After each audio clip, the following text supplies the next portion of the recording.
நிறைய பேர் மேல நம்மளால அன்பு செலுத்த முடியாம போறதுக்கு காரணம் நமக்கு நாமே அன்பா இல்லாம இருக்கிறது தான்.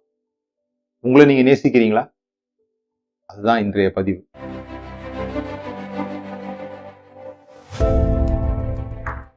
நம்ம எல்லாருக்கும் தெரியும், உன்னை நீ நேசிப்பது போல பிறனையும் நேசிப்பாயாக அப்படிங்கிறது.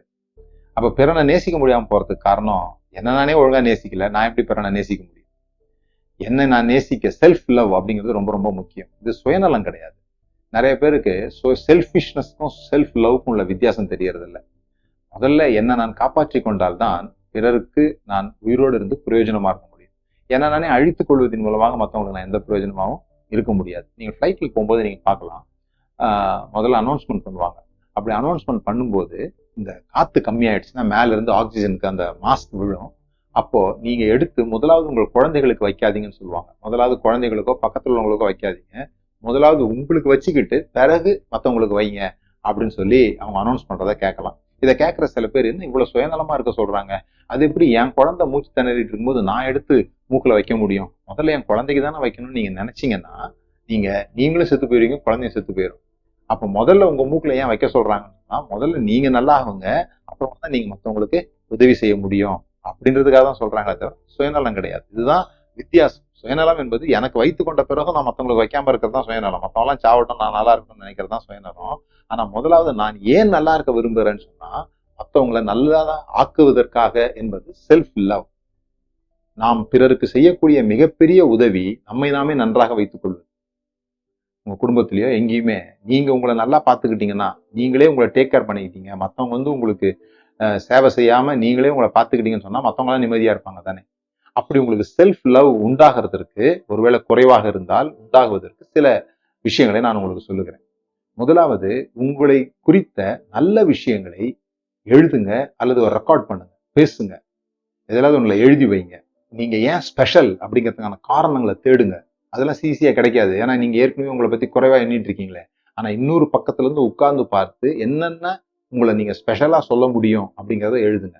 பிறகு அதை அஃபர்மேஷன்ஸா மாத்துங்க. அதை ஒரு பாசிட்டிவ் கன்ஃபெஷனா மாத்துங்க. பாசிட்டிவ் கன்ஃபெஷன் அப்படின்னு சொல்லி சைக்காலஜில சொல்லுவாங்க. கிறிஸ்தவத்துல வந்து விசுவாச அறிக்கை, ஃபெய்த் கன்ஃபெஷன் சொல்லுவாங்க.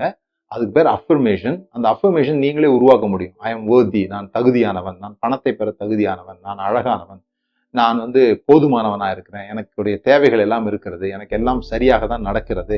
இப்படியே நீங்க வந்து அதுல மூழ்கணும். அப்படி சொல்லி சொல்லி சொல்லி சொல்லி சொல்லி உங்க மனசுக்குள்ள அது வந்து உங்களுடைய உடம்புல உள்ள ஒவ்வொரு செல்கள்லையும் போய் உட்கார்ற மாதிரி நீங்க திரும்ப திரும்ப திரும்ப திரும்ப சொல்லணும். இந்த நாவு தான் விரைவா எழுதுகிறோட எழுத்தாணி.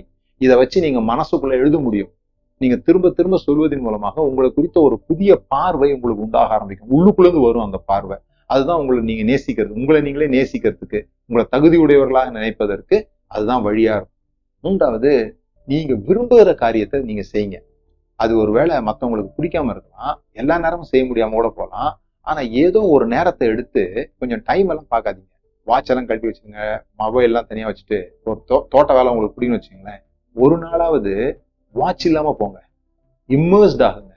எவ்வளவு டைம் போறது தெரியாம வேலை செஞ்சு பாருங்க. ஒரே ஒரு நாள் டைமே போறது. நீங்க எதை விரும்புறீங்களோ அதை, அந்த வேலை இருக்கு, இந்த வேலை இருக்கு, இந்த வேலை இருக்கு பின்பக்கம் ஓடாம, நீங்க இந்த உலகத்துல ரொம்ப முக்கியமான ஆளு, உங்களுக்கு சேவை செய்யறதுக்கு எல்லாரும் காத்திருக்கிறாங்க, அவங்க எல்லாம் இருக்கட்டும், சுத்தி இருக்கட்டும், நீங்க உங்களுக்கு ரொம்ப பிடிச்சமான வேலையை செய்ய போறீங்க, அந்த வேலைக்கு நேரம் வைக்காம செய்ய போறீங்க.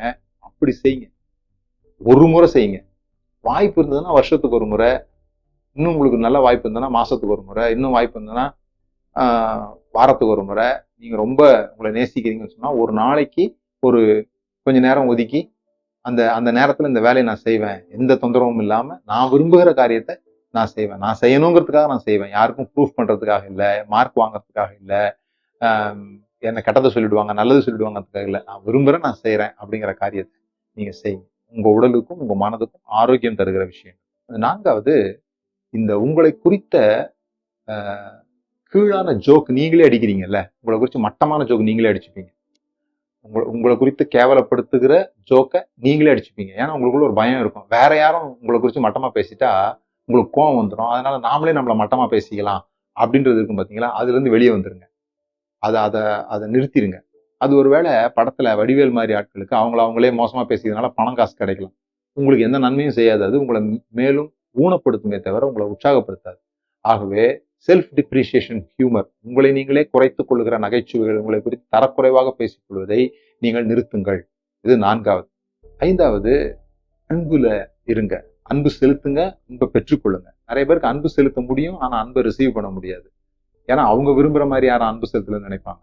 யார் அன்பு செலுத்தினாலும் அதை ஏற்றுக்கொள்ளுங்க. எப்படிப்பட்ட அன்பா இருந்தாலும் அதை ஏற்றுக்கொள்ளுங்க. Let the love in.